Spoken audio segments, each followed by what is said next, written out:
à 12 ans jusqu'à 16 ans. À 16 ans, on me vire. Tu es petit de taille, tu vois. France, la France, la France. Ça, ça se voit, t'es pas français. Tu vois ce que je veux dire? L'année dernière, on t'a annoncé au Raja. Il y a eu des négociations à la mi-août. On va te donner une chambre. On va lui donner 150 euros par mois. J'appelais ma mère, tiens, 100 euros. Moi, je gardais 50 euros, Côte d'Azur. Je vais le voir, je lui dis, écoute, Abdelzak, je sais que tu veux être numéro un des pénaltys. Bonjour Faisal, bienvenue à toi dans cette interview exclusive avec 532 Off. Allez, comme ça là, mon frère, merci beaucoup à toi. Plaisir partagé, Inch'Allah, et j'espère que qu'on va faire qu'on va faire une belle interview, Inch'Allah. En tout cas, Inch'Allah. c'est un plaisir. Merci beaucoup. Mais écoutez, on va commencer d'emblée et parler un peu, te remémorer de tes débuts. Et on va Ok. revenir vraiment en arrière. On va faire une première partie pour parler d'équipe nationale du Maroc. Est-ce que tu te rappelles de tes débuts? On sait souvent que tu es vraiment quelqu'un de patriote, que l'équipe du Maroc, ça compte beaucoup pour toi, que le Maroc, ça compte beaucoup pour toi. Comment s'est passée cette première convocation? Est-ce que c'était le but d'une carrière, de toute une vie? Et avec qui tu as partagé cette première nouvelle? Voilà, c'était quelque chose que je voulais vraiment découvrir. J'ai eu la chance, mais après, c'était pas une. J'étais pas. Je savais que c'était difficile. Il y avait pas mal de joueurs, il y avait beaucoup de joueurs. Mais, alhamdoulilah, avec l'aide de Dieu, alhamdoulilah, j'ai fait un bon début de saison. La saison, si je me trompe pas, en octobre 2015. Donc, je fais un bon début de saison avec le Deportivo La Corogne. Donc, je sais que c'est un club où sont passés trois joueurs importants de notre sélection, alhamdoulilah. Et tout simplement, en octobre, donc j'ai l'appel de monsieur Baddouzaki. Et à partir de ce moment-là, bah, c'est les larmes aux yeux, c'est des émotions, c'est plein de choses qui arrivent. C'est la famille, c'est les parents, c'est la fierté, la famille au Maroc. Donc, alhamdoulilah, ce jour-là, je crois, c'était en début de semaine. J'avais match à Malaga, je crois, la fin de semaine. Donc, si je me souviens bien, j'étais avec mon frère à ce moment-là, à la Corogne, à la maison. Donc, pareil, c'était une fierté, une joie, surtout avec ce frère-là, avec qui on a partagé des bons moments parce il a 2 3 ans de plus que moi. Donc, c'est avec lui que je jouais beaucoup au foot, même si les autres grands frères étaient derrière moi aussi. Mais c'est avec lui que je partageais des moments. Tu vois, des souvenirs, la Coupe du Monde 98. Toi, t'es Haji, moi, je suis Basser, tu vois. Toi, t'es Basser, moi, je suis Haddak, Camacho, tu vois. Donc, il y avait des Shiba, Chipo. Donc, on avait vraiment, on a vraiment passé des moments où, voilà, on prenait un joueur, on faisait des 1 contre 1, des dribbles. Donc, à ce moment-là, quand il m'appelle, voilà, on se remémore tous les t-shirts qu'on avait, tous les maillots, plein de choses. Donc, au début, tu crois pas. Non. Donc, après ça, tu as si je me souviens bien, des radios, des radios Mars, etc., des numéros, plein de numéros du Maroc qui t'appellent, donc plus 212. Donc, tu commences voilà, à avoir les yeux qui brillent. Et alhamdoulilah, c'est un moment inoubliable et avoir passé ces 7 ans, alhamdoulilah, je pense que c'est la plus grande chose la plus grande chose que j'ai eue dans ma carrière.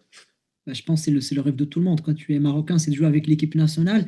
Et justement, je pense que rapidement, tu as eu une première, on va dire, vraie aventure, une première vraie compétition. Tu joues la CAN 2017 où, entre-temps, tu as eu le temps de voilà, t'imposer comme un joueur cadre de cette équipe nationale et d'arriver titulaire à la CAN 2017.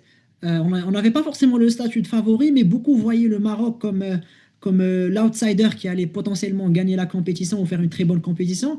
Ta tête, quand tu apprends que tu vas être sélectionné pour la CAN 2017, et est-ce que je peux aussi nous raconter ce fameux match contre la Côte d'Ivoire? En fait, à chaque fois quand je vais sur Twitter ou sur Facebook, je vois les gens dire à titre personnel, ma plus grande émotion que j'ai eue avec l'équipe nationale, c'est le but de Aliwi contre la Côte d'Ivoire. Parce que pour moi, c'était genre le changement.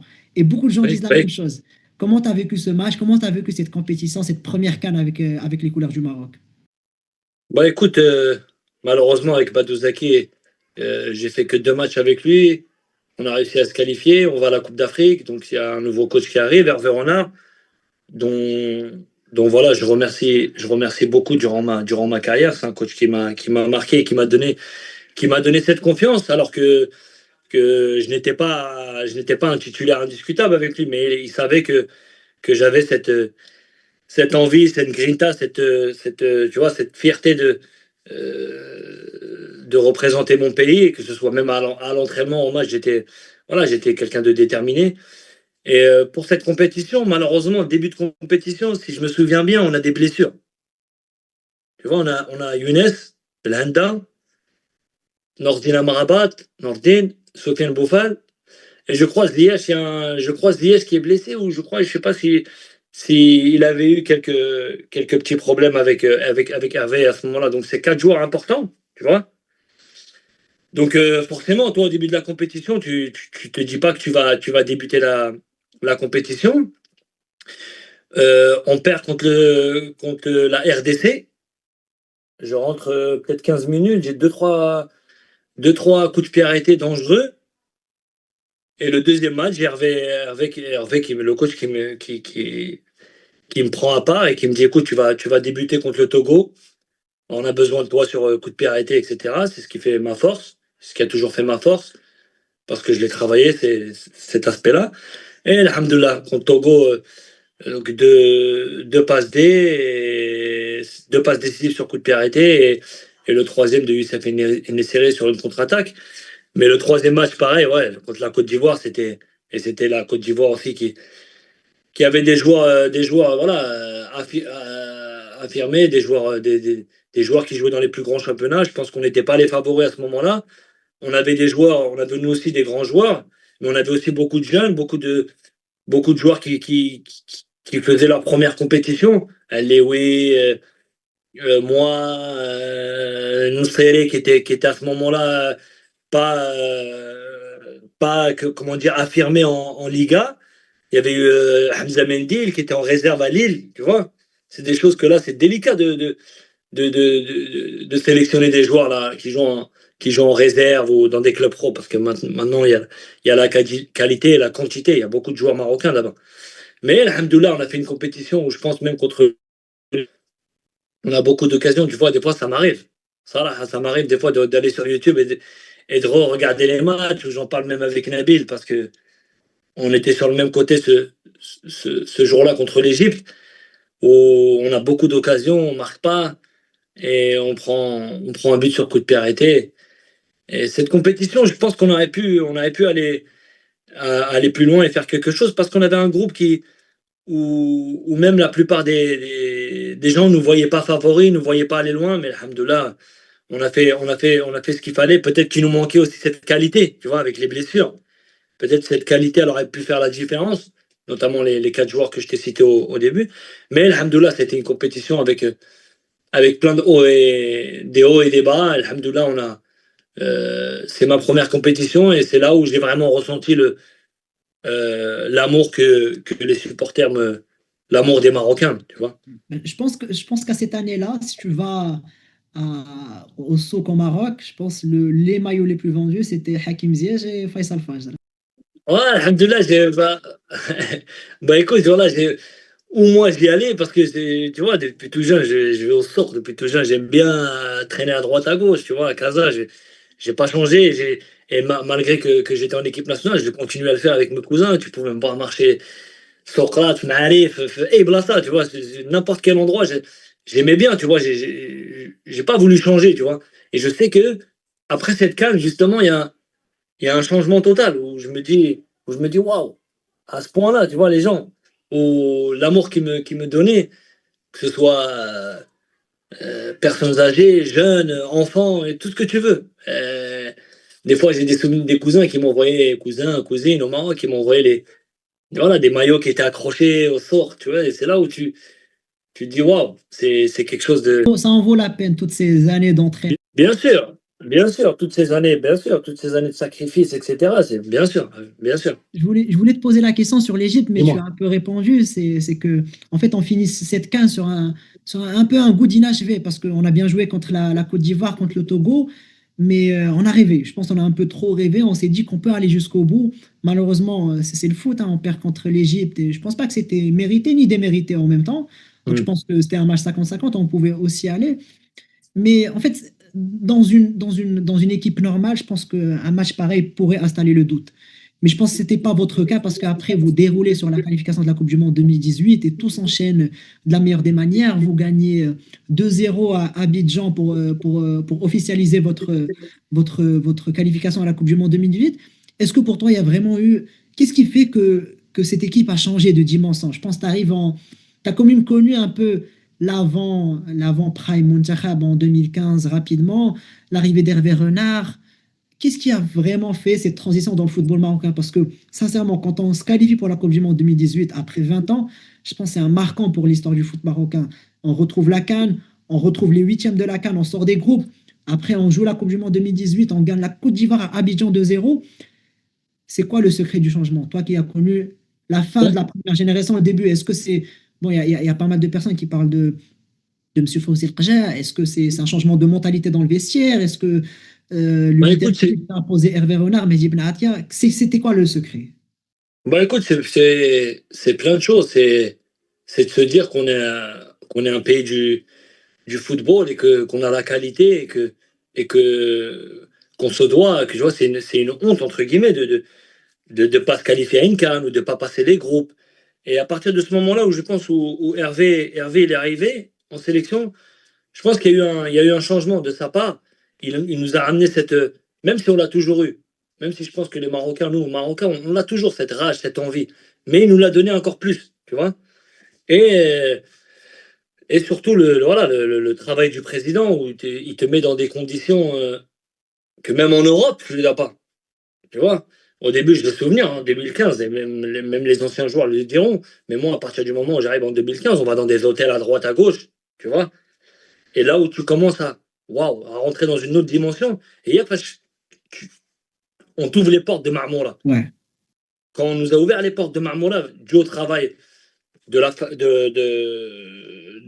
fédération, du président Fawzi El on a senti, tu vois, une autre dimension et on a senti quelque chose de, voilà, qu'on était maintenant, qu'on se devait de se qualifier en Coupe du Monde, c'était primordial, c'était obligatoire.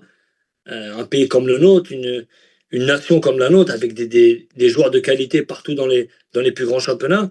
Donc, tu vois, c'est un travail de beaucoup de monde, que ce soit les joueurs, le coach Hervé Renard à ce moment-là, on lui donne la totale confiance pour justement travailler. Et lui, cette façon qu'il a travaillé, elle est dure.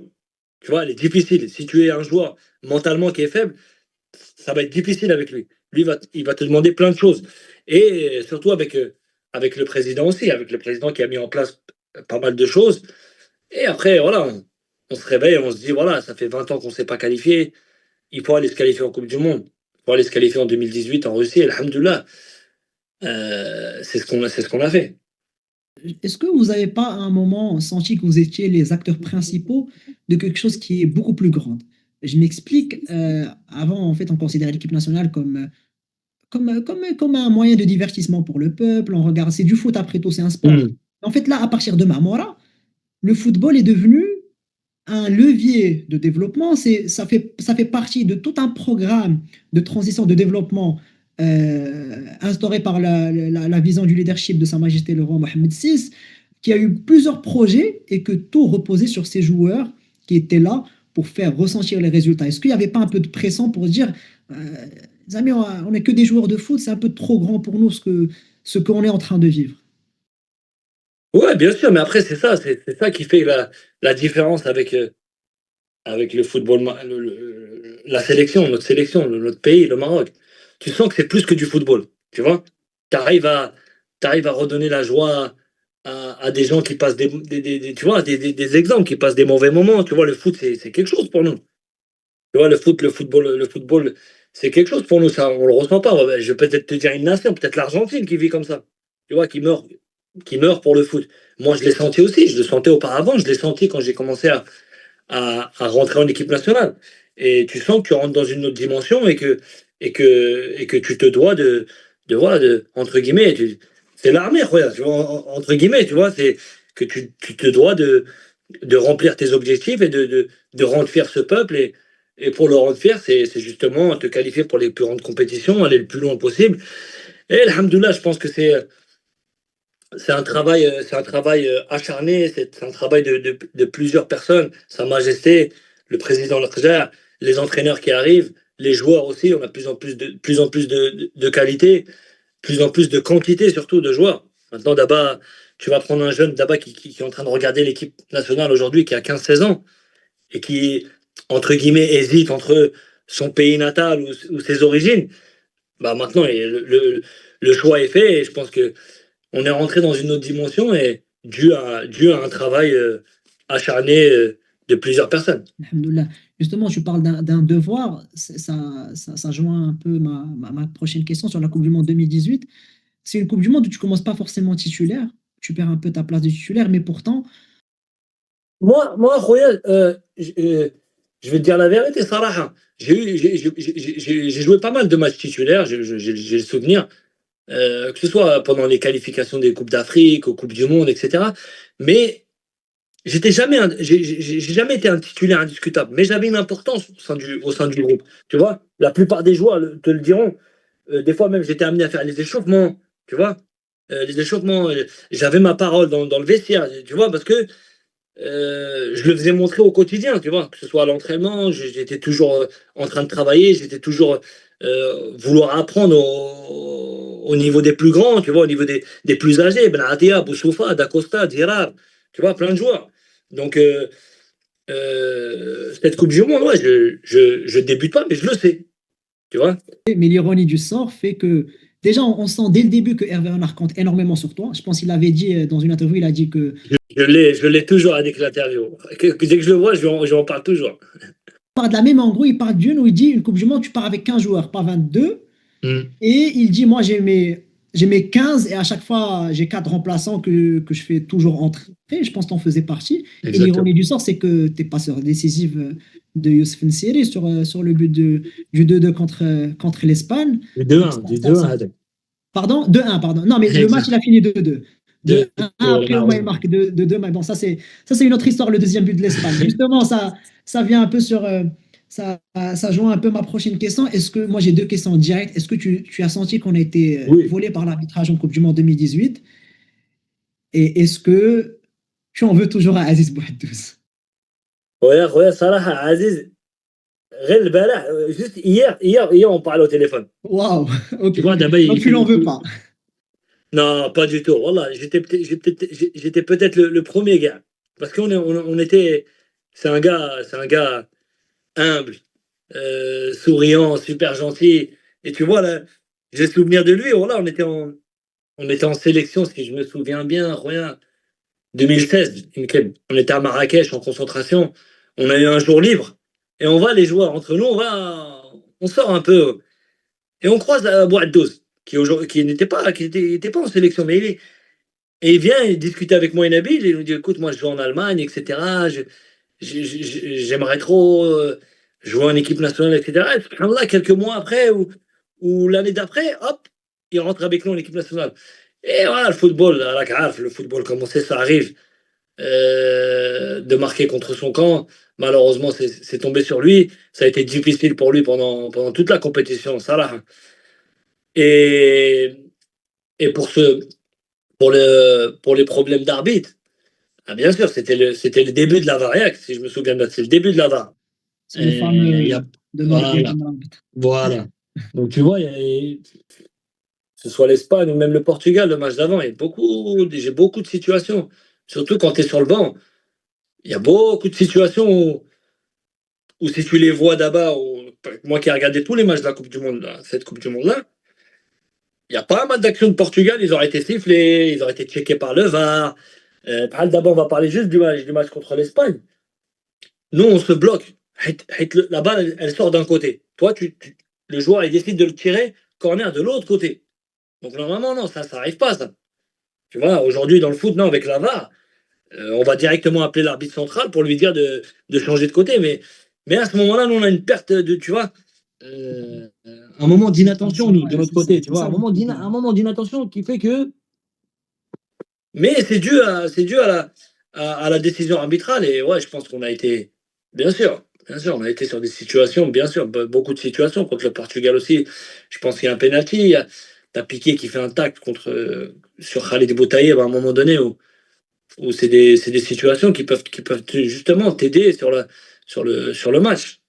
En fait, à l'époque, on va dire qu'on n'était pas les favoris et que, en fait, de manière naturelle, l'arbitre a toujours pas une petite préférence, mais de manière inconsciente, là, quand il va voir un Cristiano contre un Bien Hakimi qu'il sûr, ne connaît pas encore, si Cristiano il réclame la faute, il va se sentir un peu, tu vois, il est bien peut-être sûr. impressionné, tu as, devant toi des stars mondiales, etc. Bah, il va siffler la faute pour Cristiano. Par contre, le contraire, il va peut-être hésiter un peu plus. Ah, bien sûr, ouais, C'est un peu dommage.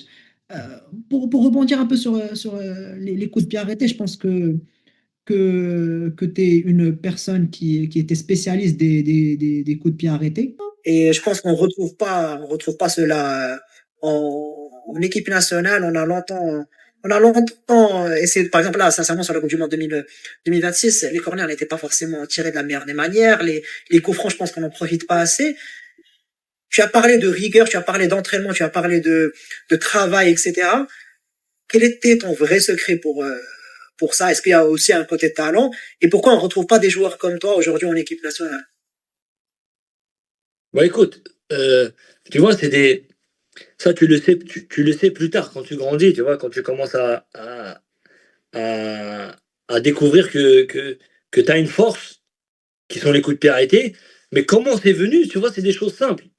Tu vois, j'ai des souvenirs quand j'étais plus jeune, euh, quand je prenais la balle, je sortais dehors, rien, que je prenais le ballon, j'allais jouer dehors.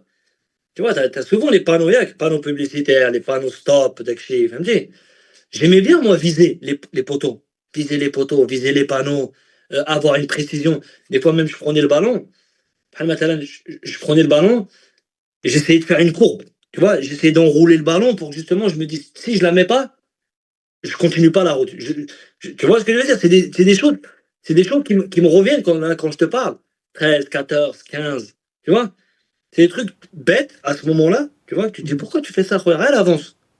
À l'aise, tu te donnes un challenge pour justement aller au terrain qui est à 10 minutes. Et ouais, tu prends toi 30 minutes parce que tu veux justement faire ce challenge. Et en grandissant, quand tu t'aperçois que tu rentres dans un club et que voilà, tu commences à faire ce genre d'exercice, à faire ce que tu aimes, bah, tu t'aperçois que tu as une qualité. Et au fur et à mesure de ma carrière, j'ai senti que voilà, j'avais, j'avais cette force-là sur le coup de pied arrêté, mais je travaillais beaucoup. Tu vois, des mannequins, je posais les mannequins. Là, je te parle quand j'étais professionnel. Je posais les mannequins sans les joueurs et je tapais les corners. J'essayais de la mettre entre le deuxième. Tu vois, je posais des joueurs invisibles, là, tu vois, je sais pas comment on appelle ça, je me rappelle plus, tu vois, les plots, entre guillemets, les plots. Et j'essayais de mettre la balle, elle atterrit entre le deuxième et le troisième. D'abord entre le troisième et le quatrième pour le deuxième poteau. Et plein de choses comme ça. Et les coups francs, c'est entraînement en match, entraînement, en général, le troisième gardien, et tu tires les coups francs, tu tires, tu tires. Moi, j'ai toujours aimé ça. Après chaque entraînement, que ce soit tir ou coup de pied arrêté. Et c'est une force. Aujourd'hui, dans le football, c'est important. Tu vois, quand tu as une équipe qui est pas. Quand tu es dans un match où tu n'arrives pas, malheureusement, tu n'es pas dans un bon jour et tu n'arrives pas à marquer, tu n'arrives pas à ouvrir le score, bah, des fois, c'est des matchs comme ça où tu n'arrives pas à poser ton jeu. Bah, des fois, ça arrive sur hop, un coup de pied arrêté, 1-0, ça fait baraka. Tu Ouais. vois ce que je veux dire? Oh, bien sûr. Et c'est ce qui nous manque un peu en équipe nationale. Attention, malgré qu'il y a des bons tireurs. Tu vois, Azdin, il a une bonne qualité de frappe. Hakimi, mais Hakimi, plus direct, tu C'est vois, ça. plus au but. C'est là où la différence peut-être avec d'autres joueurs. Avec corner, c'est pas simple. Les gens pensent que c'est donné à tout le monde. Tu tires, yallah, Allah, ou Inch'Allah, tu vois, quelqu'un va la toucher, but. Non, c'est répétition, c'est travail, c'est beaucoup de choses. Écoute, en espérant qu'on va trouver un deuxième Faisal Ah, Faisal. Inch'Allah, Inch'Allah, bientôt. Mais écoute, bientôt, il y en a. après la Coupe du Monde 2018, je pense que la suite logique, c'était la CAN 2019 où, on va Gros, dire, on part sur, je pense peut-être, tu as déclaré que c'était un des moments les plus difficiles de ta carrière. Avant de revenir sur cet épisode du Bénin, est-ce que tu peux nous expliquer qu'est-ce qui s'est passé avec Hamdallah? avec grand plaisir. Mhm. Bah écoute, lui-même quand il est arrivé, parce que c'est quelqu'un avec qui moi je restais souvent, tu Mhm. vois. Tu vois les groupes, Nabil, moi, Yassine, Bruno, tu vois, Ayoub El Kaabi, tu vois, pas mal de joueurs. Serré, tu vois, pas mal de joueurs, Bouffal. Et on priait ensemble, j'ai le souvenir, toujours ils nous montraient les vidéos, Al-Nassr, les supporters, les fans, donc il y avait des petites, tu vois, avec un Niti, supporter du Raja, avec supporter de Al-Nassr, au l'Arabie Saoudite, donc on partageait des moments ensemble. Donc je n'avais aucun problème avec lui. Voilà, ce que je peux te dire, c'est que j'ai ressenti un peu, tu vois, une petite déception. Voilà, je sentais qu'il n'était pas, il n'était pas à l'aise. Je pense que lui, il se posait beaucoup de questions. Tu vois, il avait envie que, tu vois, à ce moment-là, l'amour que lui ont donné les supporters, tu vois, l'amour que lui ont donné tous les Marocains. Marocains ou en Arabie Saoudite, l'amour qu'il avait des gens, il voulait que quand il arrive, Qu'il est le même. qu'il ait le même. Anna pour moi, pour moi, tu vois. Et c'est normal, tu arrives, tu as 24 joueurs. Et tu es en sélection, tu fais partie des 24 meilleurs joueurs marocains dans le monde entier. Ça veut dire chaque joueur rêve de faire partie de ces 24, 23. Donc lui, je pense qu'il a senti un peu. Et il s'est mis dans la tête que est-ce que je vais jouer, je vais pas jouer, est-ce que je vais débuter, je vais pas débuter. Euh, il s'est remémoré peut-être des situations d'avant, des histoires qu'il a eues auparavant avec certains joueurs, tu vois. Et subhanallah, euh, je sais qu'il a voulu quitter la préparation une première fois, bien avant le match. Bien avant le match, le match qu'on a joué, le premier match qu'on a joué amical. Ouais, mais ça s'est arrangé. Le deuxième match, Hervé Renard, toujours, il me met moi Tireur. tireur des pénaltys. Premier, on a Arfin Hakim Ziyech à ce moment-là. Le deuxième, si tu n'es pas sur le terrain, tu vois, si je suis sur le terrain, je fais partie du deuxième. Donc il a fait deux équipes. Première mi-temps, les titulaires. Deuxième mi-temps, on va dire les remplaçants. Donc les remplaçants, moi je suis avec Abdelrazak. On va rentrer. Donc je vois mon nom, les coups de pied arrêtés, je regarde tac, mon nom, où il est placé, les corners, etc. Penalty, 1. Deuxième, je ne sais plus qui. Moi, Nia Diali, je vais le voir, parce que je sais qu'il a envie de marquer. Je sais qu'il revient, tu vois, en sélection, il a envie de marquer. Si j'aurais été un joueur individuel, allez, je vais le voir, je lui dis, écoute, Abdelrazak, je sais que tu veux être numéro 1 des pénaltys. C'est ce qui fait ta force. Par contre, le coach, je sais qu'il n'aime pas. J'ai eu déjà une embrouille avec Ayoub Kabi où j'ai voulu laisser Ayoub El Kabi contre Comoros et un autre pénalty, je ne me rappelle plus. Non. Moi, on respecte. Tu vois, Hervé, il est comme ça, discipline. Tu respectes les décisions. Je vais le voir et je lui dis, écoute, frérot, yallah, m'chou nahadrou ma'a al-Moudrib pour qu'il te mette numéro 1. Moi, je m'en fous. Anna, j'ai juste envie de gagner. Que ce soit Mounir, Bono, et Wahad Sejel, Anna, j'ai aucun problème. Tu vois, j'ai pas cet ego que beaucoup de joueurs ont. Tu vois. Il me dit, là, là, là, là. Je vais marquer moi sur le terrain. Je lui dis, ok, pas de souci.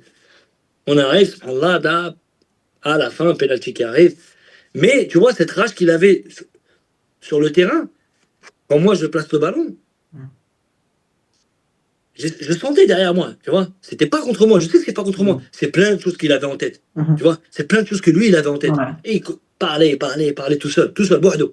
Ah bah. Malheureusement, je rate. Et quand je rate, et ouais, ça fait.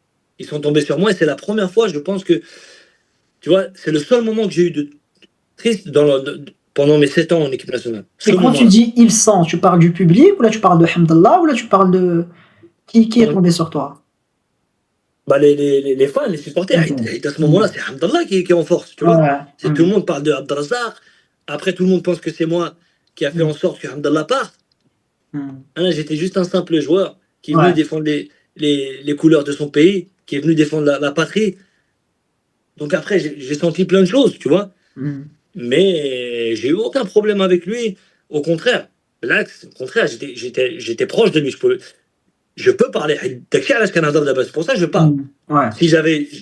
Si tu avais quelque chose à te reprocher, tu ne serais pas à l'aise à en parler. Avec lui, si j'avais jamais parlé avec lui, j'aurais du mal aujourd'hui à discuter. J'en ai discuté plein de fois. Tu vois. Mais aujourd'hui, pourtant, on se revoit. En Arabie Saoudite, on s'est revus chez Yassine, sur les terrains. On n'a aucun problème. Après, c'est que du foot. En fait, c'est bien de parfois que ça prenne beaucoup d'ampleur parce que c'est important pour le peuple. Mais parfois, il faut vraiment prendre du recul et se dire c'est un sport. Bien sûr, surtout à ce moment-là, ça arrive au début de la compétition. On n'est pas encore parti en Égypte. Moi, j'ai des souvenirs. Je parle au président. Le président, il faut parler. Moi, là, Mhm. J'ai rien à voir dans cette situation-là. J'ai l'impression que je prends cher par rapport. Et j'ai toujours eu cet amour des supporters. Mhm. Et là, j'ai l'impression, waouh, il y a une division. Ouais, Tu vois? Pourquoi? compliqué. Là, Ouais. pour rien. Tu vois? Et voilà, cette CAN, bah, je pense qu'elle démarre mal par rapport à ça. Pourtant, on est favori à ce moment-là. Ouais, vous Je pense prenez que 9 tout le points monde, sur 9. Ouais, 2019, ouais, tout le monde magnifique, pense que ouais. le Maroc va gagner la Coupe d'Afrique. Ouais. Pas le d'avant. Mhm. Pas les deux dernières Coupes Ouais, d'Afrique. exactement la même. Pas les deux dernières Coupes d'Afrique. Je pense que tous les fanatiques de foot, etc., Mhm. Maroc, champion d'Afrique. Tu vois? Mhm. Et malheureusement, on perd contre le Bénin où c'est un jour difficile parce que voilà, tu vas en quart, tu montes dans le quart, tu vas direction le stade pour jouer le match. Tu te mets pas dans la tête que tu vas perdre. Ouais. Tu vois? Mais je peux te dire une chose, c'est que j'ai senti un peu cette aisance. Dama, Canadaisé. Tu vois? Mhm. Même les supporters. Tu vois? On parlait plus du match contre le Sénégal qui venait après que le Bénin. Ouais. C'est pour ça, dans le football, il faut respecter n'importe quel adversaire. Tu vois? Il faut toujours respecter, il faut éviter de parler de la prochaine étape si tu n'as pas encore passé cette étape-là. Et le foot aujourd'hui, tout le monde peut battre tout le monde. Tout le monde peut battre tout le monde. Si tu as une équipe de guerriers, si tu as une équipe qui travaille, qui court ensemble, qui défend ensemble, qui attaque ensemble, y a... tu peux battre n'importe quelle équipe. Tu avais déclaré que c'était, je pense, le moment le plus difficile de ta carrière. À quel point c'était dur? Je pense que pour les Marocains, c'était une énorme déception, mais vous, en tant que joueur, est-ce que tu as eu besoin de beaucoup de temps pour t'en remettre, cette Bien défaite? sûr. Hum. Moi j'ai toujours eu besoin de plus de temps. Tu vois, quand je discute avec les joueurs, et moi, je suis comme ça depuis tout jeune. Tu Hum. vois, même à la télé, je pleurais. Ah, 98, mon premier souvenir. 94, j'étais jeune, j'ai aucun souvenir. À part les vidéos YouTube. Mais 98, j'ai le souvenir, 98 de la Coupe du Monde en France, quand le Maroc allait participer. Waouh, c'était dur pour moi. Hum. Et dommage, j'aurais bien voulu avoir des vidéos à ce moment-là, ou des souvenirs, tu vois, des photos, etc. Parce que voilà, tu avais l'impression que plus tu. Plus, moi, ce qui me faisait mal au cœur, c'était, tu vois, à chaque fois qu'on perdait, chaque fois qu'on sortait d'une compétition, bah, je pensais aux supporters. Ouais. Je pensais aux Marocains. Je sais ce qui se passe. Parce que tu l'as été avant d'être joueur. Je l'ai été. Ça Ouais. veut dire que je sais ce qui se passe. Je sais ce qui se passe au Maroc quand il y a les compétitions. Je sais ce qui se passe pendant les matchs, pendant les compétitions. Je sais ce qui se passe. Tu vois, Hum. du plus jeune au plus grand, au plus âgé, au plus vieux. Tu vois, au plus jeune, au plus vieux. Je sais ce qui se passe. Donc moi, c'est ça, la déception. J'ai toujours voulu les rendre fiers. Et quand je vois la ski, Coupe du Monde 2022 et la Coupe du Monde, tu vois, ça me redonne, tu vois, Hum. ça me Et redonne le enfin, il sourire. Bien mérite. sûr, je suis Ouais. fier. Mais la première chose, c'est Mrarba Farhani. Alhamdoulilah. C'est ce que je veux, moi. Alhamdoulilah. Après cette CAN 2019, il y a Vaïd qui arrive. Écoute, Mm. sincèrement, c'est quelqu'un qui fait énormément débat. Il y a plusieurs personnes qui considèrent comme quelqu'un qui a su remettre la discipline et la rigueur qui était nécessaire à l'équipe nationale. D'autres qui jugent qu'il était peut-être un peu trop arrogant. Il y a parfois eu des dérapes dans certaines interviews. Par exemple, il y a une interview où il dit le Maroc, avant Vahid, c'est zéro chance de Coupe du Monde. Si vous me donnez un peu d'espoir et d'opportunité de travailler, peut-être que vous serez pas mal. Tu vois, il était un peu arrogant avec le public marocain. Ah, je vois. Est-ce que peut-être que il était un peu trop arrogant et c'est ce qui nous a peut-être un peu coûté cette CAN 2022 en Égypte où je pense que quand même le travail qu'il a effectué était bénéfique pour l'équipe nationale. Il a rapporté la discipline qu'il nous fallait. Et pourtant, la discipline, c'est pas ce qui manque avec Hervé Renard. Ouais, c'est pas ce qui manquait Mm. avec Hervé Renard. Attention, hein, tu vois, quand lui il arrive, j'ai le souvenir, quand lui il arrive, j'ai l'impression que notre sélection, tu vois, c'était difficile, Mm. que c'était un peu le bordel. Mais Wallah, Salah, Mm. j'ai pas le souvenir d'avoir vécu des moments difficiles où c'était les vacances, je me dis, Ouais. où les joueurs ils faisaient n'importe quoi. Attention, Hervé Renard, c'est pas facile aussi, hein. Mm. Après, justement, Vaïd, et il arrive justement avec cette mentalité-là. Et moi, j'ai eu aucun, j'ai toujours eu, j'ai jamais eu de problème avec lui parce que c'est de l'ancienne génération, tu vois. Mm. Donc l'ancienne génération, c'est comme Daba. Tu prends là, nos parents avec les parents de maintenant. C'est pas Ouais. pareil. Non. D'abord, il faut que tu parles avec ton enfant, tu le caresses un peu, tu prends le temps. Avant nous, non? Pour rien, voir.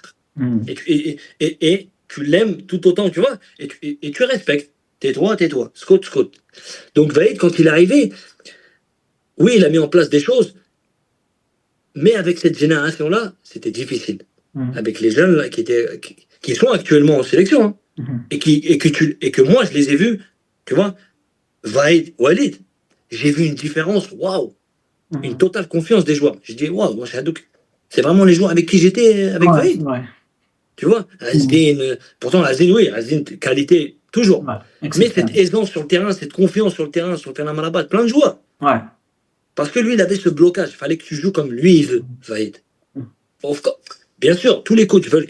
Mais faut pas non plus. Faut laisser un peu de liberté. Parfois, faut s'adapter aussi aux joueurs. Je vois, le meilleur entraîneur, c'est celui aussi qui s'adapte après aux joueurs. C'est un juste milieu entre les deux. Exactement. S'adapter aux joueurs. Lui, Vaïd, il est un peu dur dans la communication. Donc, il fallait aussi s'adapter à la presse. S'adapter au Maroc, aux Marocains. Attention, nous, les Marocains, n'est pas facile. On est, oui, généreux, le cœur sur la main, tout ce que tu veux. Walakin, nous aussi, attention, on aime le foot. N'importe quel Marocain peut te parler de foot, aime le foot. Donc, tu vas pas réussir à lui faire avaler tu vois, la pilule, entre guillemets. Le Marocain en lui-même. Et lui, là-bas, cette façon de faire ses interviews, de répondre à certaines questions, qui l'a mis un peu en danger. Et le fait aussi d'avoir quelques problèmes avec un ou deux joueurs, qui a fait que, hop, ça a pris de l'ampleur, malgré qu'il nous a qualifiés, malgré une Coupe d'Afrique où, justement, on a un bon groupe, etc. Mais il nous manquait un peu de qualité. C'est ça. Ouais. Il nous manquait un peu de qualité. Mais tu te dis après, regarde, la CAN d'après, tu fais une Coupe du Monde, 2022 top, la CAN d'après, waouh. Ouais. Moi, le premier, c'est pas possible. Tu vois ce que je veux dire? Mais ça arrive. Ouais. Ça arrive quand tu. Plein de choses, voilà. Mais ouais, Vaïd, ouais. Dommage, c'est que voilà, sa façon de s'exprimer, déjà, c'est pas facile. Tu vois, il a une façon de s'exprimer qui est difficile. Et une façon de travailler aussi qui est pas facile pour la nouvelle génération. Tu vois? Mais quand tu t'adaptes. Peut être adapté à l'ancienne génération. Et surtout au Maroc, parce que la culture footballistique des pays, elle diffère. Tu vois, typiquement, Vaïd, quand il est en France, l'équipe de France, elle est sacrée, mais on laisse le sélectionneur travailler. On ne challenge pas ses choix. Alors que ici, au Maroc, on a une mentalité que je respecte beaucoup, c'est que, bon, lui, il critiquait le fait qu'il y ait 40 millions d'entraîneurs. Mais c'est notre droit, tu vois. C'est l'équipe nationale du peuple. Et du coup, tu peux pas dire aux Marocains, non, ne critique pas mes choix, non, n'interviens pas, je suis sélectionneur. Faut s'adapter à la culture de chacun. Et je pense que c'est ce qui a fait un peu qu'il est parti sur une mauvaise note. Après, il y a justement eu la Coupe du Monde 2022. Tu joues les éliminations quand on joue la double confrontation contre le Congo. C'était malheureusement la fin de ton aventure avec l'équipe nationale du Maroc. Tu n'es plus jamais sélectionné avec Walid Regragui. Moi, j'ai deux questions. Une, est-ce que tu lui en veux? Est-ce que tu trouves que tu aurais pu mériter ta place ou pour toi, c'était vraiment le temps de laisser la place aux jeunes? Et deux, est-ce que quand tu regardais cette épopée au Qatar, tu t'es pas dit à un moment, ah, ça aurait pu être moi, j'aurais pu être acteur de ce plus grand achievement de l'équipe nationale? Bien sûr, j'ai eu ça, bien sûr, quand tu as fait toutes les qualifications et tu avais ton importance sur et en dehors du terrain, tu vois. Moi, j'avais discuté avec Vaïd El Lodzik avant de signer en Arabie Saoudite, à l'Ouahda, avec Mounir. Avant de signer, je lui ai dit, écoute, coach, je vais avoir 34, j'ai une offre en Arabie Saoudite, mais je veux pas que ça perturbe ma présence en Coupe du Monde. Donc il m'a dit, non, t'inquiète pas, tu sais que j'ai toujours eu besoin de toi. Sur et en dehors du terrain, tu vois, moi j'étais un joueur. Tu pouvais me donner 10 minutes comme 90 minutes, j'étais le même 0 minutes. Ouais. Tu vois, j'étais le premier le lendemain à l'entraînement à donner le maximum. Donc après, Walid, il arrive, j'ai souvenir, on discute au téléphone, tout se passe bien, alhamdoulilah. Malheureusement, il fait ses choix, il prend des joueurs. Moi, je ne vais pas dire que je lui en veux, non, parce qu'on a discuté après, hein. Après la Coupe du Monde, on a discuté après la Coupe du Monde. Après la Coupe du Monde, la dernière fois que je l'ai peut-être au téléphone, même quand il a démissionné là je suis le premier, je vais pas dire que je suis le premier, mais le jour de la démission, je lui ai envoyé un message. Tu vois, pourtant, j'ai jamais partagé de moment avec lui en Mhm. tant que joueur, tu vois, joueur-coach. Mais oui, pendant la Coupe du Monde, quand tu regardais les matchs, moi, je te le dis, j'ai pas peur de le dire. Mhm. Il y a des joueurs euh, qui ont eu la chance d'y participer, pourtant, ils n'ont rien fait avec le Maroc à ce moment-là. Mhm. Toi, tu as tout donné, tu as tout fait avec Mhm. l'équipe nationale, et à la fin, on t'enlève ce cadeau, et on le donne à quelqu'un d'autre qui n'a rien fait. Bismillah.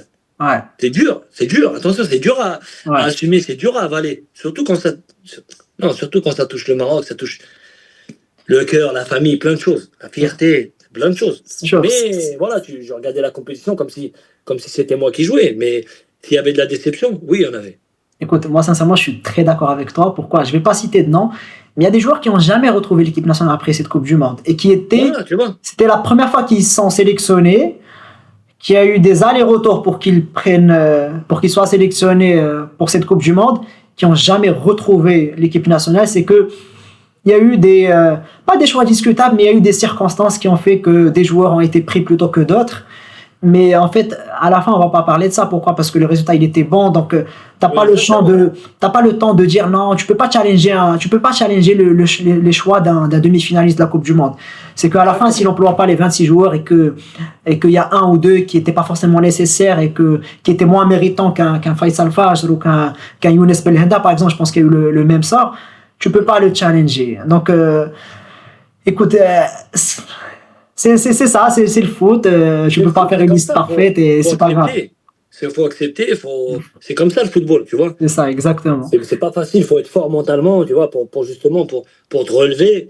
Et j'ai souvenir que je me relève et je regarde la compétition comme si c'était moi qui jouais, parce que tu vas pas m'enlever, j'ai pas besoin De porter le maillot pour être de porter le marocain. maillot pour l'avoir, je l'ai T'as à le l'intérieur. passeport qui est vert, hein, c'est bon. Voilà, je l'ai à Voilà. l'intérieur. Une dernière question peut-être par rapport à la Coupe du Monde.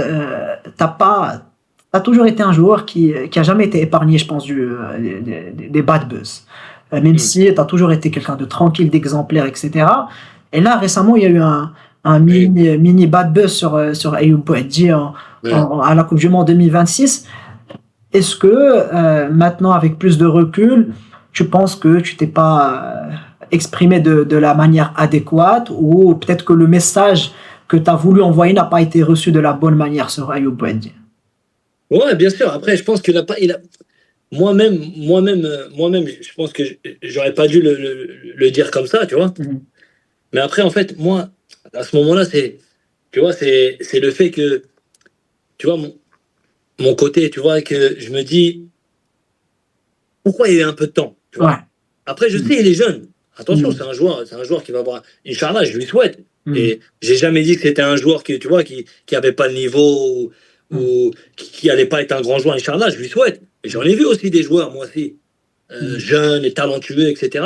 C'est difficile. Mhm. Mais à ce moment-là, quand je le dis, c'est, c'est que je me dis, on est le Maroc, tu vois. Mhm. Euh, la France. Mhm. Ça, ça se voit, t'es pas français. Tu vois ce que je veux Mhm. dire? Ouais. Tu vois ce que je veux dire? Mhm. C'est comme ça que je le prends à ce moment-là. Mhm. Pourquoi il y a tant de. Il y a eu un temps de réflexion, mais après, je peux le comprendre.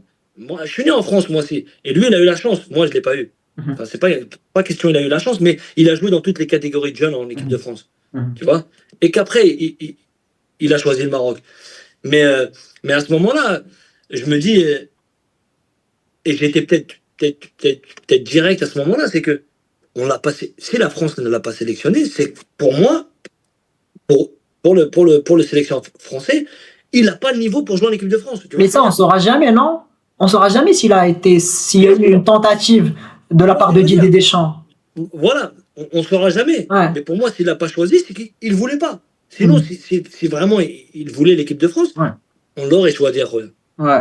Regarde, Yamal, à quel âge ils l'ont pris l'équipe d'Espagne? Ouais. Ils l'ont pris, ils ont pas fait attention à l'âge. Ouais. Ils n'ont pas pris Brody. Après, ce que j'ai dit, c'est tant mieux pour nous. Mhm. علاش دابا مازال الناس ah, pourquoi t'as dit qu'il n'avait pas le niveau en équipe de France? Mhm. Mais on s'en fout, regarde, maintenant il est venu jouer avec nous. Mhm. Pourquoi tu me parles de ce qu'il a le niveau ou il n'a pas le niveau en équipe de France? Mhm. Moi, je t'ai juste dit que si le choix d'entraîneur n'a pas été fait, il n'a pas été sélectionné, c'est que pour eux, ils estiment qu'il n'a pas le niveau. Tu vois, c'est un Mhm. peu ce que je voulais dire. Mais Mhm. attention, ça ne remet pas en cause le fait que c'est un joueur, et je l'ai vu jouer avec Lille, pendant la Coupe du Monde, là, je l'ai bien vu. Je vais pas te dire avant, je le connaissais, oui, je regardais certains matchs de Lille, mais là, je l'ai bien vu à la Coupe du Monde. Mhm. Tu vois, j'ai bien découvert ce joueur. Et Inch'Allah, je lui souhaite Inch'Allah. encore plus que ça, Inch'Allah. Et voilà, et j'ai aucun problème avec lui, j'ai aucun problème avec lui. Oui, il y a un petit pas de buzz, il y a un petit manque de compréhension, même Mhm. moi, un peu, même moi aussi de mon côté, tu vois, il faut assumer aussi. Mhm. J'ai peut-être, à ce moment-là, tu vois, je pensais pas que ça allait prendre tant Mhm. d'ampleur dans mes déclarations, que à aucun moment je, je lui souhaite, tu vois ce que je veux Bien dire. sûr. Ouais. C'est un joueur formidable et je lui souhaite tout le bonheur dans sa carrière et tout ce qu'il mérite. Mm. Si je peux me permettre, parce que j'ai un peu un avis sur ce sujet, Hum. en fait, il y a plein de gens qui se disent pourquoi il n'a pas choisi le Maroc plus tôt. Par exemple, pour la CAN 2025 ou par exemple juste pour la trêve internationale juste avant la Coupe du Monde. Mon avis, ayant connu le joueur rapidement, parce que j'ai visité Lille l'année dernière, moi je pense Ouais, que c'est vraiment un joueur marocain qui voulait représenter le Maroc. Maintenant, je pense que à cet âge, quand tu es entouré, tu peux être influencé par des gens qui peuvent te bien laisser sûr. croire que le choix du Maroc peut influencer ta carrière en club. Et du coup, moi, je Exactement. pense qu'il voulait vraiment confirmer avec Lille et assurer peut-être un transfert ou être vraiment maintenant, je pense que là, il y a plus débat sur ce joueur. C'est-à-dire que demain, s'il est plus titulaire avec Lille, on va se poser des questions. Et je pense qu'il Bien sûr. attendait de vraiment confirmer comme ça, son choix ne pourrait pas impacter sa place, on va dire, avec le LOSC. Et je pense que ça a été le même cas avec Ainaoui. Il a attendu Bien sûr. qu'il parte de Lens avant de choisir l'équipe nationale du Maroc, alors que son choix il a été fait dès le jour 1. Donc je pense que c'est des décisions réfléchies, mais à la fin, comme tu l'as dit, c'est que l'important c'est qu'il a joué avec une Coupe du Monde avec nous, que c'est un très Moi-même, grand joueur, moi-même, Inch'Allah, moi-même de premier mon cas. côté, tu vois. Pour ça que je te dis, euh, j'aurais dû, tu vois, j'aurais pas dû parler parce que c'est pas facile quand tu as Ouais. 18 ans, tu as la pression des gens, tu vois, des clubs, plein de choses, tu vois. Et Mhm. aujourd'hui, qui c'est qui lui a donné cette chance aujourd'hui d'avoir les grands clubs, même si je pense qu'il les avait avant, Mhm. tu vois, avant de jouer à la compétition, avant la Coupe du Mhm. Monde. Ouais. Mais là, avec la Coupe du Monde qu'il a fait Bien avec le sûr, Maroc, en plus. Alhamdoulilah. encore plus. Alhamdoulilah. On va Alhamdoulilah. parler un peu de ta carrière en club et je pense qu'il y a un truc qui m'a marqué, qui marque un peu tout le monde, c'est que tu as commencé très tard et tu as pas eu une trajectoire classique dans la mesure où, on va dire, tes premières saisons pleines en pro, notamment au Deportivo, tu les as connues à tes 26, 27 ans. Qu'est-ce Ouais. qui fait que tu as commencé aussi tard et est-ce que tu penses que le fait de ne pas suivre une trajectoire classique, académie, U19, U21 et directement tôt en pro, t'a permis d'avoir cette insouciance, cette liberté dans le jeu, cette créativité et qui fait de toi le joueur que tu es aujourd'hui? Ouais, ma carrière, elle a été difficile. Je suis passé par tous les niveaux qui existent dans le football et j'ai eu des moments vraiment difficiles où ça te forge, tu vois, où tu deviens plus fort, tu deviens fort mentalement, tu vois. Mm. C'est pas facile. Et j'ai connu le monde amateur, j'ai connu le centre de formation du Havre à 12 ans jusqu'à 16 ans. À 16 ans, on me vire. Euh, Tu es petit de taille, tu vois. À ce moment-là, Mm. en France, on aimait bien les gens costauds, tu vois. Mm. Tu es petit de taille, tu deviendras pas professionnel, tu Mm. vois. Donc après, je reviens à 16 ans chez moi, à Rouen, tu vois, dans la banlieue rouennaise. Je reviens pendant un an, tu vois, je cogite un peu, mais j'ai la chance d'avoir ma famille à mes côtés, mes frères, etc. Et voilà, je prends une licence en CFA2, ce qui équivaut aujourd'hui, je ne sais même pas, c'est la sixième division, je crois, la Ouais, je cinquième, pense que c'est la sixième R2, division. je crois. Ouais, voilà, tu Ouais. vois. Et je prends une licence. Voilà, je prends du plaisir, etc. Mais à aucun moment, je me dis, oui, j'ai envie de venir, oui, j'ai envie de vivre du foot, tout simplement. Mais je voulais Mm. pas, tu vois, c'était pas dans ma tête de devenir un joueur Équipe professionnel, je veux nationale, pif, tu vois. ouais. Mais Star. j'avais une pression en moi. Enfin, j'ai Mm. pas une pression, je me mettais une pression en moi. Je suis Mm. quelqu'un, moi, je suis difficile envers moi-même, Ouais, tu vois. exigeant. Je suis exigeant envers Mm. moi-même. Moi, je suis exigeant, très exigeant. Même avec les gens qui me connaissent à l'intérieur, quand je suis dans une équipe, un club, etc. Si je suis exigeant, très exigeant avec moi, je vais être exigeant avec toi, quoi. Ouais. Tu vois, celui qui est à côté de moi, je veux qu'il soit pareil que moi. C'est difficile des fois, mais je suis vraiment exigeant. Et je passe par la CFA2. À 18 ans, je vais dans le sud de la France. J'ai mon grand frère qui est là-bas. Donc il m'appelle, il y a un stage, une équipe de CFA. Donc CFA, c'est Ligue 1, Ligue 2, National, CFA. C'était la 4e division. À ce moment-là, j'ai 18 ans. C'était l'année de mon bac. Mais bon, l'école, c'était pas. C'est même petit. Même si mais bon. Et il m'appelle en juin, viens, il y a un club, il s'appelle Fréjus, dans le sud de la France. Je pense que tu dois connaître, toi qui as vécu à Nice. Viens, il y a un test. Donc je viens, je prends le train. J'avais le train gratuit car mon père travaillait à la SNCF. Donc je prends le train, hop, je vais voir mon grand frère. Je fais le match de. Il y avait un match, tu vois. Il y avait le coach de Fréjus à ce moment-là. Et il y avait 25 joueurs et on jouait contre Toulon. Si tu connais la ville de Toulon, Bien sûr. on jouait contre Toulon. Donc tu vois, c'est pas facile ces moments-là. Tu as 18 ans, tu arrives dans le sud de la France, tu as un match, tu vois, un match test Qui va contre changer une la équipe. trajectoire de ta vie. Tu vois ce que je veux dire? Tu as un Ouais. match test contre une équipe. Les joueurs avec qui tu vas jouer, tu les connais pas. Je sais pas, jamais Paris, Lille, Marseille, etc. Partout en France pour justement jouer dans ce club de Fréjus. Donc voilà, au bout de 30 minutes, je me souviens même, au bout de 30 minutes, il me dit, viens, sors. Moi, je suis jeune à ce moment-là, j'ai le souvenir. Il y a des joueurs, ils ont 24. Et moi, quand je te dis 19 ans, 18 ans, Et je suis petit. jeune, mais même Ouais. à la taille, je Ouais. suis jeune. Je suis petit. Ouais. Même maintenant, si je te dis j'ai 37, tu vas me dire non, t'as Ouais. pas 37. Ouais.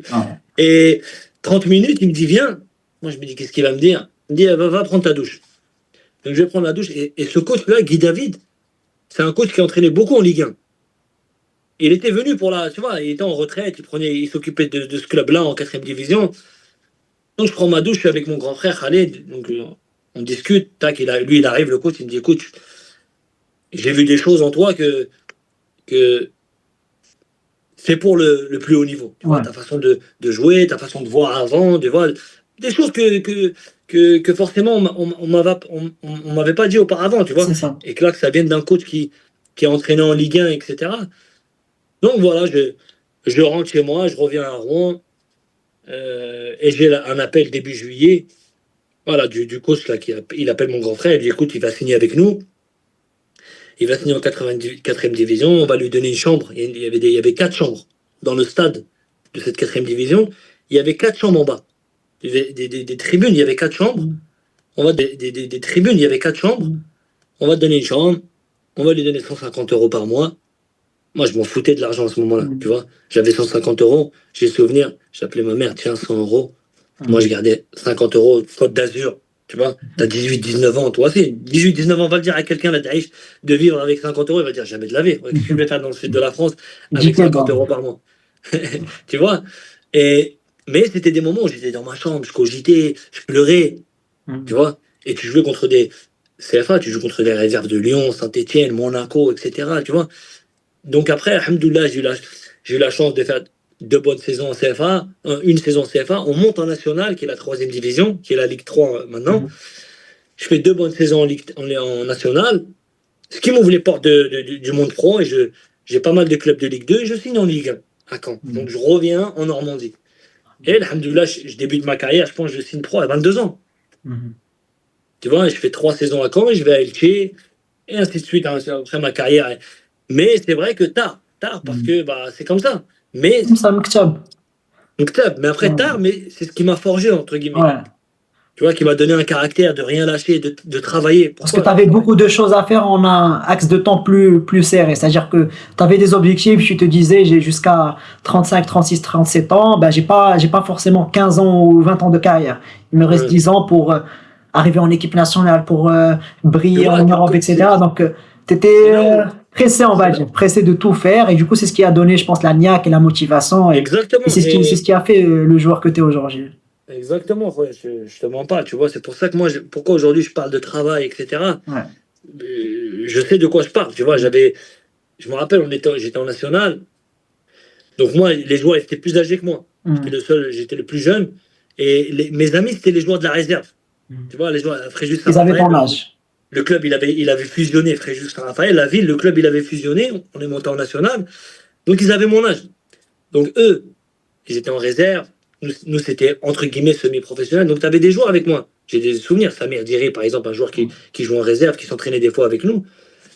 Tu vois, des fois, le soir, on regardait la télé, hop, je prenais mes baskets, 1 heure, j'allais courir. Et à ce moment-là, j'ai souvenir, qu'est-ce que tu fais, Faith? T'es Mm. fou, pourquoi tu fais ça? Tu vois, j'avais toujours cette envie-là de travailler, les entraînements. Pour que tu me sortes de l'entraînement à la fin de l'entraînement, c'était c'est pour que tu me dises va prendre la douche. Parce que je savais que au moment où je vais prendre la douche, ça y est, C'est bon, c'est fini. c'est fini, tu vas plus voir le ballon, tu vas plus travailler, tu n'es plus dans ton contexte, ton travail, tu rentres chez toi, tu rentres dans ta chambre.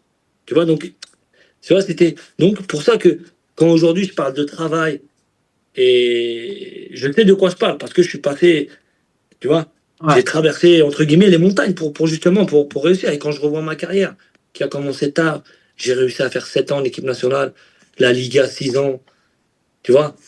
Alhamdoulilah, la Turquie, l'Arabie Saoudite, mais j'ai joué contre des joueurs qui. C'est ça, ouais. La Liga, Tu franchement, vois. la Liga, là, quand tu sais, quand j'essaie de préparer cette interview, je parlais un peu avec Lia, je lui disais, ouais, tu sais quoi de Faisal Fajr? Il me dit, bah, écoute, c'est l'un des joueurs qui est les plus décisifs en Liga. Déjà, juste pour que Inia réponde comme ça, te dise Faisal Fajr, pendant Voilà, son Alhamdoulilah, passage, voilà, on a. ils ont dit Tu vois, qu'il est connu, c'est un des meilleurs tireurs de coups de pied arrêtés en Liga, alors qu'à côté, tu avais du Messi, Cristiano, etc.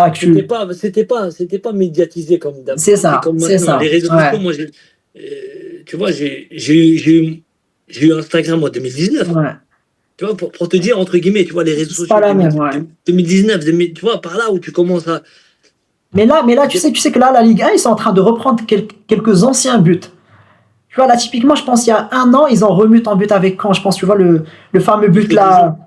jour. Ouais, celui que tu viens par la gauche De et tu côté. le mets en deuxième. Ouais. Bah, tu vois, là, il a été repris que tard. Alors que je pense à l'époque, vu qu'il n'y avait pas beaucoup les À réseaux sociaux, l'époque, tu vois, à etc., l'époque, bah, juste aujourd'hui, ça passe inaperçu. Peut-être que l'équipe Caen et l'équipe adverse, ils s'en rappellent, mais vu qu'il n'y avait pas les réseaux sociaux, peut-être qu'il n'y avait pas eu le buzz associé. bien sûr, J'ai une question. aujourd'hui, tu marques ce but, aujourd'hui, quelqu'un il marque ce Ah, ça fait but-là, le tour. ça fait le tour, tu Ça vois. fait le tour du monde. J'ai une C'est du question. Tu but. vois, tu as parlé que tu as connu les hauts et les bas. Est-ce qu'il y a eu un haut que tu n'as jamais atteint dont tu étais proche? Je m'explique. Est-ce que à un moment, tu étais proche de signer pour un club? Il y a eu des négociations où on aurait pu voir Faisal Fajr dans un autre club. C'est-à-dire que un club dans lequel vraiment tu te projetais, tu rêvais d'y Ouais, être. Il y a eu ouais, des négociations, mais ça s'est pas passé. Comme il y prévu. avait, parce que il y avait, c'est là où justement, que t'es joueur, mais t'apprends en même temps le métier d'agent. Mhm. Tu vois? T'apprends, quand je te dis t'apprends, tu commences à connaître le métier Oui. d'agent à ce moment-là. Euh, je suis bien au Deportivo, à Elche, pardon. Il y a le Betis Séville, Mhm. si je me souviens bien. T'as Valence, tu vois, j'ai 24 ans, t'as Valence. Et tu vois, quand je te dis, c'est là où aussi tu apprends à connaître le monde du football, comment ça marche. Mhm. Donc moi, mon agent, qu'est-ce qu'il fait? Il me ramène où? Il me ramène dans les clubs où lui, il est en position de force, Mhm. où justement le directeur sportif ou le chargé du recrutement, ils ont une bonne relation. Tu vois? Mhm. Forcément, ils ne pensent pas à toi. Ouais, Tu vois ce que je veux dire? il va pas Parce plus que loin. moi, j'ai le souvenir que je veux aller moi. Mhm. J'ai le souvenir que je veux aller au Betis. Oui, après, alhamdoulilah, je signe à Retafe. Tu vois? Mhm. Mais à ce moment-là, alhamdoulilah, je signe au Deportivo, ce qui me permet tu vois, de découvrir autre chose. Tu vois? Mais ouais, il y avait des clubs où j'aurais pu aller, mais malheureusement, parce que voilà, l'agent est préfère te mettre là parce qu'il va avoir sa commission, Ouais. tu vois, avec le directeur sportif, ils vont faire. Voilà, non, non, ils vont faire une moitié-moitié Mais tu vois, il y a, il y a des, il y a des situations comme ça, tu vois. Oui, surtout ces deux-là où, tu vois, j'aurais bien voulu, moi, jouer à Mestalia, à Valence, ou à Mhm. Villamarine, Betis, tu Mhm. vois, c'est des clubs, waouh! Ouais, c'est Pourtant, ça. alhamdoulilah, alhamdoulilah, tu vois, je suis pas, tu vois, je regrette rien du tout de ma carrière, hein. Mais tu vois, ces deux petites parenthèses-là, deux clubs-là, j'aurais bien voulu les découvrir. Moi, j'en connais une autre. Après, à toi de me confirmer si elle est vraie ou pas. Ouais, Une négociation ou peut-être un transfert qui n'a pas eu lieu, mais ça a fait beaucoup parler sur les réseaux. L'année dernière, on t'a annoncé au Raja. ouais, Est-ce qu'il y a eu des négociations et qu'est-ce qui a fait que oui. ça a pas eu lieu? Il y a eu des négociations à la mi-août. C'est-à-dire que le 25 août, ça fermait le Hmm. mercato. Donc, il y a eu des discussions mi-août, tu vois, des discussions normales, où ça passait par moi. J'ai Hmm. pas eu besoin d'agent, tu vois, j'aime ce club, donc j'aurais pu leur donner un agent, tu vois, Hmm. et que les négociations, ça aurait pu aller Plus loin. plus loin, Ouais. plus Plus lent difficile. aussi, Et ouais. l'agent, il veut quelque chose. Toi, Ouais. il faut qu'il pense à lui, il faut qu'il pense à son joueur. Donc, c'était directement avec eux. Et alhamdoulilah, ça c'est. Tu vois, les négociations, on s'est pas entendu. Quand je dis pas entendu, la première fois qu'on a parlé au téléphone. Tu vois, normal, tu fais une négociation, donc on te propose quelque chose, toi tu essayes de proposer quelque chose, mais tu connais pas le rôle de l'agent. C'est ça. Et que peut-être que si un agent avait parlé, Hmm. peut-être que j'aurais signé. Mais Ok. le fait de faire ça moi-même, ah, peut-être on l'a mal pris de ce côté-là, ou alors Hmm. on m'a pas compris, tu vois. Ouais. Mais, alhamdoulilah, à la fin, bah, on parle plus trop. Et le dernier jour du mercato, on revient, rediscute ensemble. Donc pareil, tac, je leur donnais le contact de mon club Town pour justement, il leur fallait un papier pour justement, tu vois, terminer le contrat, etc. Même si j'avais terminé le contrat, mais un papier qui fait que Ouais. ça y est, Tu es libre. tu es libre. Hmm. Et malheureusement, ouais, à droite, à gauche, j'envoie ma carte nationale, etc. Et j'ai failli finir à ce moment-là avec moins de ce qu'ils m'ont proposé. Hein. Tu Ouais. vois ce que je veux dire? Ça fait, hey, j'aime ce club. Ouais. Tu vois ce que je veux dire? Ouais. Et à la fin, bah, plus de nouvelles. Ok.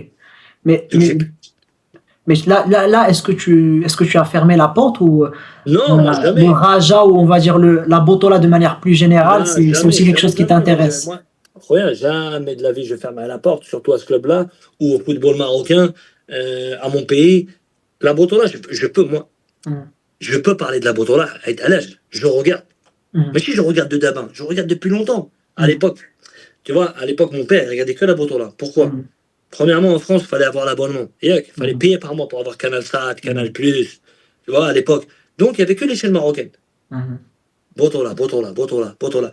Même là, aujourd'hui, depuis quelques années, depuis pas mal d'années, ouais, je regarde la Botola et là, j'ai rencontré des joueurs en sélection, C'est j'ai ça, ouais. rencontré des joueurs, tu vois, au Maroc. Donc, j'aime bien, moi, regarder les joueurs avec qui j'ai des relations, les regarder jouer pour pouvoir discuter avec eux, Hmm. tu vois. J'aime bien même, je pourrais te dire même, je suis scouting. Je suis joueur, mais en même temps, tu vois, quelqu'un qui a besoin de recruter n'importe quel joueur, il me Ouais. demande. Ouais. Et là, je regarde tous les championnats. Hmm. Et ouais, j'aimerais revenir à la Botola, j'aimerais revenir, c'est Ouais. revenir, non, mais Revenir au j'aimerais venir, Maroc.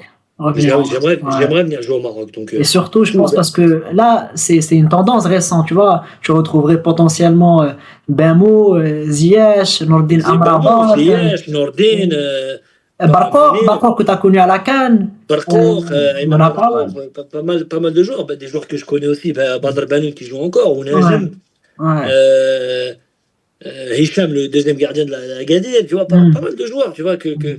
que j'ai rencontrés ouais, moi, après, j'aimerais bien venir Mais écoute, hein, à je pense on l'espère tous, Botola. justement, ça fait une très bonne transition pour notre Mais après, dernière peut-être partie. que, tu vois, même si t'es en forme, tu vois, moi, ce qui me donne encore l'envie de travailler, regarde, c'est que je vois encore des joueurs qui ont 41, 40, Ouais. 41, et qui jouent à un niveau. Sans manquer de respect à la Botola, mais tu vois, par exemple, tu vois un joueur comme Modric, oui, les gens ils vont te dire c'est Modric, Ouais. Walakin, pourquoi il joue encore à ce niveau-là, lui? Parce Hmm. qu'il fait tout Parce pour. qu'il a, tu vois. Ouais. Il a envie et il fait tout pour. Il travaille, je pense qu'il travaille à côté, il mange bien, il se repose. Tu vois ce que je veux dire? Ouais. Et toi, tu as 37 et tu as l'impression qu'il y a pas mal de clubs. Ah, ça fait cuire. Ouais, je vois. Mais écoute, Laisse-moi la chance de venir. faut changer les mentalités. Les mentalités. Ouais, Pourquoi faut Ronaldo, changer. il joue encore 41 ans, il a fait une Ouais. Coupe du Monde. Modric, 40 ans, il a fait une Coupe du Monde. Donc toi, tu vas Alors me qu'il y dire a que. des joueurs à 30 ans, ils sont morts physiquement. Donc, Bien faut sûr, moi juger j'ai le des jeunes joueur, avec tu vois, moi. faut pas faire des généralités sur l'âge, parce que Exact. sinon, ça serait trop facile. Parce que sinon, Boadi, il est trop jeune pour la Coupe du Monde. Exactement, Sinon exactement. Mounir titulaire avec Berkane, on va dire qu'il est trop vieux. Ronaldo, trop vieux. Modric, trop vieux. C'est facile de faire des généralités. Pour moi, la généralité, c'est le langage des cons, comme on dit. Donc, Exactement. c'est très facile. Faut Et là, parler sur le terrain. Donc. ça Mais fait, je pense, j'espère. une bonne transition pour parler de l'après, du Maroc, etc. Parce que, comme tu as dit, il y a une tendance récente de retour des joueurs internationaux au Maroc. Je pense qu'il manque un peu le développement du football marocain. C'est que, pour l'instant, la Botola n'a pas vraiment suivi ou du moins, on connaît un football marocain à deux vitesses. Une équipe nationale qui va à 200 à l'heure, une Botola qui est en train de progresser, mais tout doucement, tout lentement. Est-ce que tu penses que, justement, qu'il y ait plus d'internationaux qui jouent dans la Botola, qu'il y ait plus de médiatisation sur la Botola, parce que, tu vois, quand il y a Hakim Ziyech qui joue au Wydad, quand il y a Faisal Fazal qui joue dans un club de Botola, ça fait parler des médias internationaux, pas seulement marocains. Est-ce que tu penses que la Botola marocain devrait être, on va dire, plus au milieu ou là au centre des lumières de projecteurs pour qu'elle accompagne ce développement du football marocain? Bien sûr, il faut. Tu vois, après, on va pas le comparer à l'Arabie Saoudite, mais regarde l'Arabie Saoudite, comment Ouais. ils ont fait à tout. Comme ça, comme un claquement de doigts, le championnat il est devenu waouh, médiatisé. Pourquoi? Parce qu'ils ont amené des joueurs. Après, c'est vrai que c'est des joueurs de calibre. Bien sûr. Tu vois, parce que ce pays-là, peut-être a les moyens, mais nous aussi, on a nos moyens, nous, et on a notre football. On est un pays du football. Eux Ouais. ne le sont pas, par exemple. Tu vois, Ouais. avec tout le respect que j'ai pour l'Arabie Saoudite.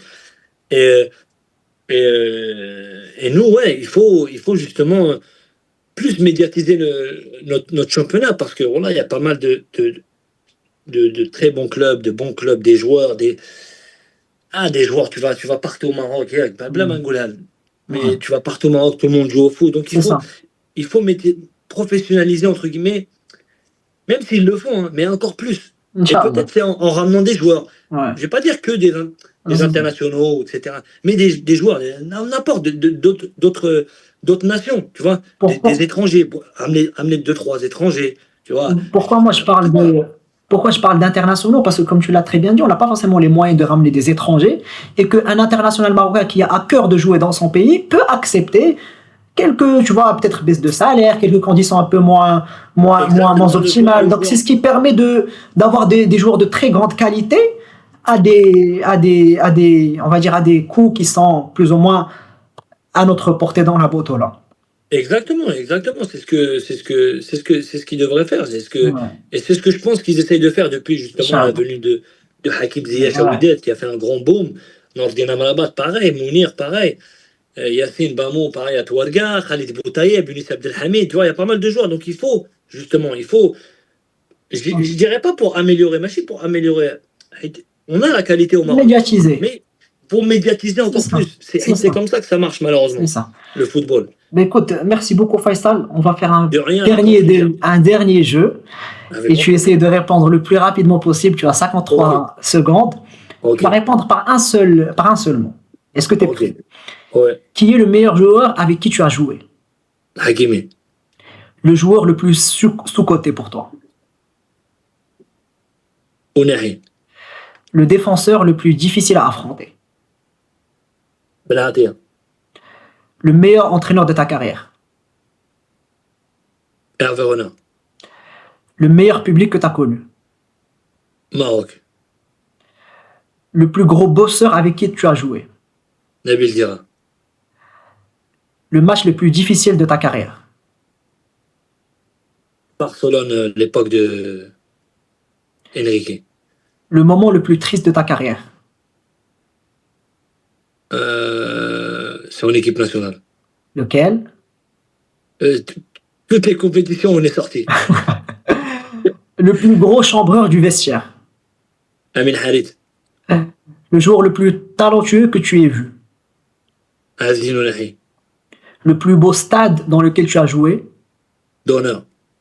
Bien sûr. Le plus beau but de ta carrière, même si j'ai déjà, je pense, Le plus une beau idée. but de ma carrière.